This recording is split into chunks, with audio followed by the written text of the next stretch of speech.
Today I'm going to be reviewing UDAP Pepper Power Bear Spray. You can actually use it for a lot of different animals out there.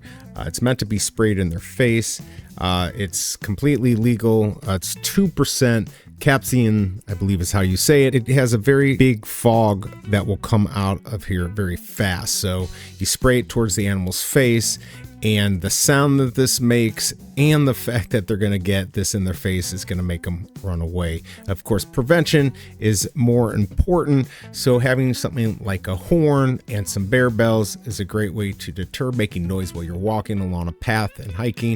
If you're making noise, most animals are going to go away unless they're protecting their cubs or something like that, and then this is where having this will come in handy. It does sit on a belt here. It's just a plastic. This does come with it. Plastic casing, easy to pull it out, put it back in.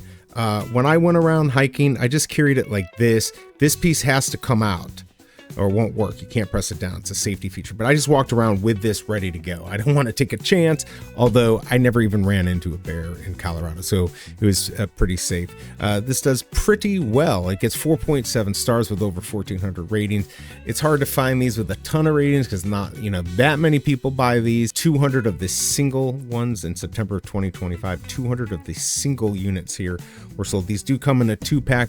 Usually it's a little bit cheaper to buy 2, so if you're going with a couple people, split it with them. But I felt very safe by having this, and to know that I could confront animals instead of running away, which makes things worse by running away, this made me feel comfortable. I hope this review helps, and I'll see you next time.